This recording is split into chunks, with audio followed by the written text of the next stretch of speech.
বলছি দাদা ঘটনাটা কি ঘটেছিল?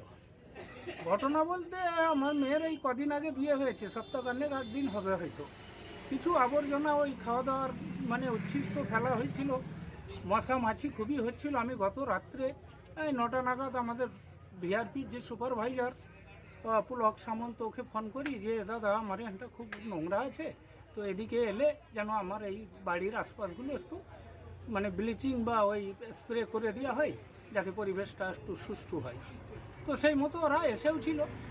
আমি একটু দূরে সকাল হলেই বসে একটা ড্রেনের পাশে পাখায় বসে থাকি। তো ওরা বললো দাদা ওই দিকগুলো করে তোমার হোমটাও করবো গো, সুপারভাইজার বলেছে। আমি বলি ঠিক আছে। তারপর ভাবলুম যে ঘরটা ঠিক জানে কি না, আমি একটু পিছু পিছুই আসছিলাম। ওকে ওই আমার পাড়ার নসরত বলে ছেলে, নসরতুল্লাহ, দাঁড় করিয়ে বলছে এই কোথায় কাজে যাবে। তারা বলেছে মনিরদার ওইদিকেও হবে আর এইদিকেও হবে সব। তাকে এমন আঙুল উঁচিয়ে শাসাচ্ছে, নিশ্চয়ই সেই ভিআরপিকেও যদি আপনারা দেখেন, তিনি সত্যটা বলে দেবেন যে না আমার কোনো এতে অন্যায় বা দোষ ছিল কি না। একটা বয়োজ্যেষ্ঠ মানুষকে মুখের গোড়ায় একবারে চোখে আঙুল ঢুকিয়ে দিবার খাপ এক পড়া ফাঁকা আছে। আমি আর মানবিকভাবে সইতে পারিনি। আমি বলি এই কী হচ্ছে, এমনি হালকা কাঁধটায় হাত দিয়ে আমি সরিয়ে দিয়েছি যে এই ব্যাপারটা হচ্ছে বয়োজ্যেষ্ঠ, কীভাবে কথা বলছিস, হ্যাঁ একটু ভালোভাবে বল। ওরা তো কাজ করতেই এসেছে, সে পাড়ারও কাজ হবে, আমার একটু হলে খারাপ আছে, আমি তার জন্য কাজ ভালো করেছি, সেই জন্য এসেছি। ওটা ওই পর্যন্তই মিটে যাই। কাকে কোথায় ফোন করলো, কে সব আসছিল, কিছু ছেলে ওই জনাপার সাথে, তারাও বিষয়টা শুনে ওই পর্যন্ত চুপ হয়ে যায়। পরে আমি এবার বাজার টাজার যাবো, এই সোমবারের বাজার ছিল, বাজার যাব বলে বেরিয়েছি, এমতো অবস্থায় অতর্কিতে আমার রাস্তা আটকায় এবং নানানভাবে গালিগালাজ করতে থাকে। এই আমি এখন বুথ সভাপতি, আমার কথা মতো এখানে চলবে, কিন্তু কিছুই সভাপতি নয়, একটা সাধারণ মানে কর্মীও বললেও ভুল হবে। কিছুদিন আগে অন্য মতাদর্শ ছিল, আমি তাকে ঘুরিয়ে এনেছিলাম যে কেন ওইসব করছিস আয়। আবার পার্টির ওলাট পুরাণ, কে কার সাথে কখন কীভাবে কী করছে আমি কিছু বুঝতে পারছি না, আবার অন্যরকম। তো যাই হোক, সে তার ব্যাপার। তো আমার উপরে অতর্কিত ওই গালাগালি এইসব করতে আমি যখন বাধা দিই, অতর্কিত একদম পরিকল্পনা মাফিক আমার উপরে হামলা। আমি সেন্সলেস হয়ে গিয়েছিলাম, হতভম্ব হয়ে গেছি। আধ ঘন্টা পর আমার দাদা বৌদি আমাকে কোনোরকমে ছুটে এসে আমার দাদার আমাদের ভিটে ছেড়ে এমনি ঘর করেছে। কি দিয়ে মারধর করেছিল? আমাকে লাঠি বাঁশ হাতে মানে রড, একজনের হাতে আমি হাতুড়ি অব্দিও দেখেছি এই ভাব। আর তখন ওদের মেয়েরাও যেন ঝাপাঝাপি করছে, ছাড়িয়ে দিয়া দূর কি বাদ, কিছু মানুষ যেন মৌনতা অবলম্বন করেছে, আর কিছু ওদের ফ্যামিলি যেগুলো মানে আমাকেই ধরে ডানা হেঁচড়া আমার লোককে মানে আমার দাদা বৌদি যে এসেছে তাদের উপরে অবধি মার হয়েছে আমাকে ছাড়াতে এসে। তাদেরও একটা ছোট জিনিস মানে খোয়া গেছে, হার নয় কি শুনলাম। তো আপনি কোন দল করেন? আমি তো টিএমসির এক্স উপপ্রধান, ঠাকুরনিচক জিপির। ঠিক আছে, তো এই নিয়ে কি অভিযোগ করেছেন? অভিযোগ আমি থানায় করেছি, প্রশাসন বিষয়টা দেখবে। শুনেছি নাকি ওরাও অভিযোগ করেছে, ঠিক আছে তদন্ত সাপেক্ষে আশা করব দুষ্কৃতীদের দমন করা, যেটা শান্তি বজায় রাখা প্রশাসনের কাজ, আশা করি সেটা করবে। আমি তাতেই বিশ্বাস রাখছি। আমি ঝামেলা দীর্ঘায়িত করতে চাইনি, যেটা হয়েছে পুলিশ যেন তার উপযুক্ত প্রশাসন ব্যবস্থা নেই, আমি এই আশা রাখছি। আপনার নাম? আমার নাম শেখ মনিরুল ইসলাম, ঠাকুরনিচক জিপির এক্স উপপ্রধান। বলতে দাদা, আমার বাড়ি হচ্ছে মাইনান মল্লিক পাড়া, আমার নাম হচ্ছে মুন্সি নাসরুল্লাহ।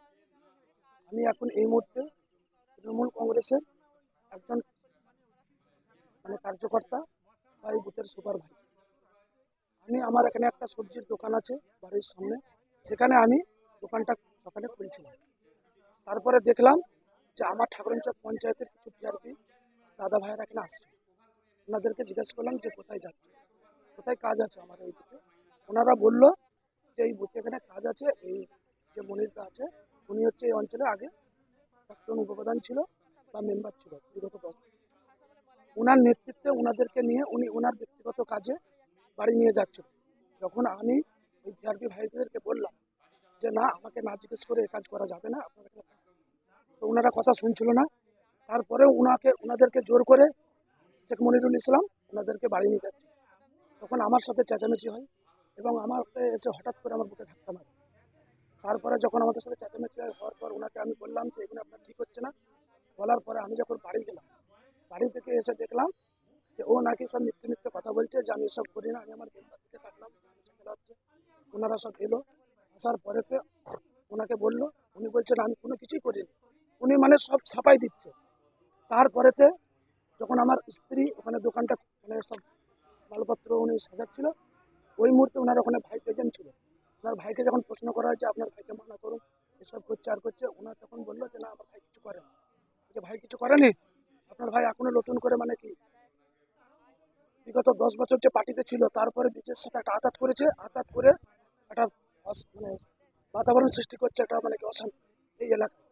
ঠিক আছে, পার্টির 10 বছর খেলো, পার্টির পড়লো 3 থেকে 4 কোটি টাকা এই অঞ্চলে লুটপাট করেছে, পার্টি ফান্ডের টাকা লুট করেছে।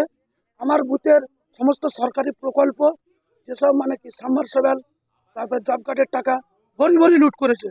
লুট করে উনি আবার কি করলো, পার্টি ওকে প্রার্থী করেনি বলে ও আবার কি করলো, নতুন করে জামা বদল করে চেয়ারে নির্দল প্রার্থী হিসেবে পাশের আবার কি করলো, হাতে পায়ে ধরে বললো আমি পার্টিতে যোগ দিই। ঠিক আছে, পার্টিতে যোগ দিয়ে এখন বিজেপির দালালি করছে।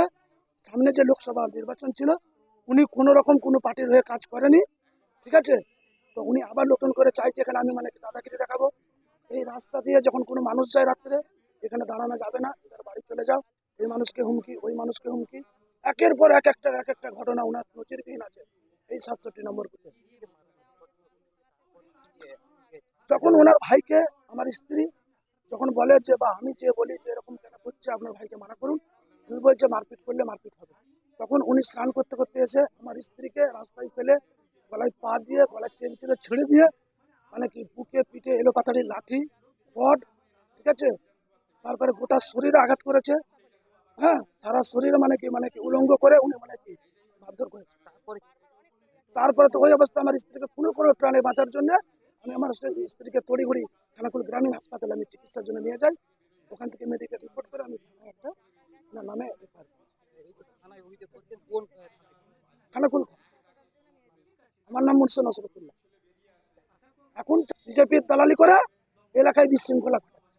আর কোনো এই ঠাকুরঞ্চকাল মাটিতে কোনো ওনার স্থান নেই, ওনার কোনো এখানে স্থান নেই, পার্টির উনি কেউ নয়। দেখুন, নওশাদুল্লাহ আমাদের পার্টির কেউ নয়। ওর সিপিএমের একজন হারমাদ গুন্ডা ছিল।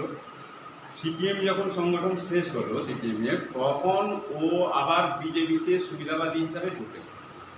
আবার এখন দেখছে যেভাবে হোক আবার সিপিএমে ফিরে এসেছে, কিন্তু অ্যাকচুয়ালি গুন্ডা প্রকৃতির ছেলে। ওই বুথের সভাপতি হচ্ছে ভীম, আমাদের ভীম মাইতি। হ্যাঁ, মাইতি ভীম আমাদের সভাপতি। ভীম আমাদের একদম তৃণমূলের জন্মলগ্ন থেকে আমাদের সাথে আছে। আর ও তো কেউ নয়, আমাদের তুচ্ছাই, একদম ফালতু ছেলে। দলের বদনাম করছে রাঙার নেতৃত্বে, রাঙার উস্কানিমূলক বক্তব্যে ওকে দিয়ে রাঙা খেলাচ্ছে।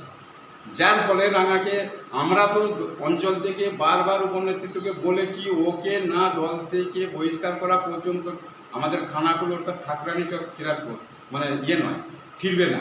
কারণ এই লোকসভার বিধানসভায় কল্যাণবাবু যে দায়িত্ব দিয়েছিলেন রাঙাকে, সে রাঙা কী করলো, সে নিজের মুষ্টিমেয় যে বিজেপি সম্পন্ন লোকগুলোকে নিয়ে ভোট করে গত পঞ্চায়েত নির্বাচনে আমাদের নেতৃত্বে যে কভার করে এনেছিলাম আমরা বিধানসভার থেকে, অনেকটা কভার করে এনেছিলাম, সেইটাকেও আবার হাফ মাইনাসে নিয়ে চলে গেছে।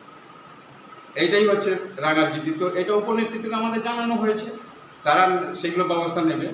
আর খুব দুঃখ লেগেছে, কাল থেকে আমি শুনেছি, এমনি আমার শরীরটা খারাপ, বাড়ি থেকে বেরোয়নি, তো কালকে শুনেই খুব কষ্ট লেগেছে। উপপ্রধান একটা সৎ ছেলে, 10 বছর পার্টি চালালো, আজকেও তার এক ডাকে সংগঠনের একদম প্রচুর ছেলে বেরিয়ে আসে। হ্যাঁ, সেই হিসাবে মনির ভাই তো আমাদের খুব প্রিয় ছিল সকলের, দলের একদম একনিষ্ঠ ভালো ছিল। ওই সৎ ছেলেটাকে রাঙার হজম হচ্ছে না, যার ফলে ও বিভিন্ন দিক দিয়ে বিভিন্ন ছেলেকে দিয়ে উস্কানিমূলক ঘটনা ঘটানোর চেষ্টা করছে।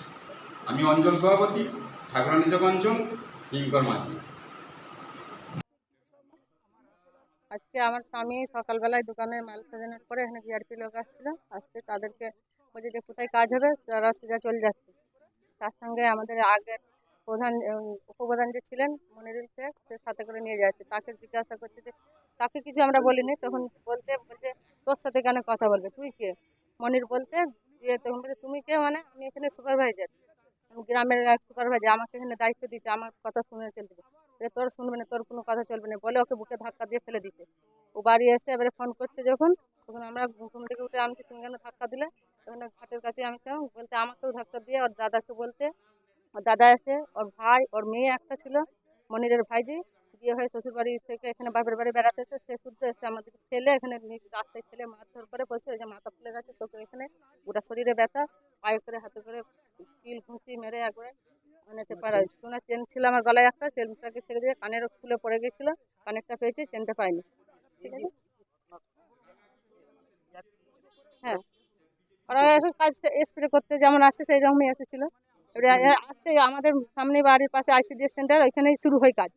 এখান থেকে আমার বাড়ি থেকে আগে শুরু করে, আমাদের বাড়িতে জিজ্ঞাসা করে দিদিমণিদের সেন্টারে চাবিকাঠি আছে নাকি আমাদেরকে জিজ্ঞাসা করে। আমরা বললাম না এখানে, মানে আমাদের সঙ্গে কথাই বলতে দেয় না। মনিরুল শেখ তাকে টেনে নিয়ে চলে যাচ্ছে, তার মেয়ের বিয়ে হয়েছিল সেইখানে, তার পরিষ্কার করার জন্য তাদেরকে নিয়ে যাচ্ছে। স্প্রে তাদের মেশিন ছিল যাদের যেমন থাকে, ওষুধপত্র ছিল, ব্লিচিং পাউডার, বালতি, তারপরে এমনি ঘাস পরিষ্কার করার জন্য কেস তো এই যে। হ্যাঁ, অভিযোগ খানাকুল থানাতে গিয়েছিলাম, অভিযোগ করে যে আগে ডাক্তারখানায় গ্রামীণ হাসপাতালে গিয়ে চিকিৎসা করার পর এসে থানাতে আমরা একটা কেস করেছি। ওরাও যে আবার আমাদের নামে করেছে মিথ্যে মিথ্যে অভিযোগ দিয়ে। এখন কি যাচ্ছি যে ও যে ওইরকম যখন তখন মারধর করে, গালাগালি করে, রাত 2-1টার সময় বাড়ির কাছে মদ খেয়ে এসে পজলা পজলি করে যাকে তাকে যাতে সব মেয়েদিকে বলে আমাদের সাথে থাকতে হবে, অমুক তমুক করে উল্টো পাল্টা ভাষা বলে, শুধু এমন ভাষা বলে বলা যাবে না। তারপরে ওকে আর শাস্তি দিতে হবে। ও এরকম বারবার অনেক করে যাচ্ছে, আগেও বিনা দোষে প্রচুর মেরেছে আমাদের ফ্যামিলির মেয়েদিকে, আজকে ছেলে জামা কাপড় ছিঁড়ে ছাড়ে, ঘর থেকে বড় বড় বাঁশ কাঠের হুড়কো নিয়ে এসে সবাইকে মেরেছে। আমরা গেছি ছাড়াতে, আমাদেরকে শুদ্ধ ছাড়েনি, সবাইকে মেরেছে মেয়েদিকে, শুধু মেয়েদের গায়ে হাত দেয় প্রচুর, ছেলেদিকে অতটা দেবে না, মেয়েদিকে।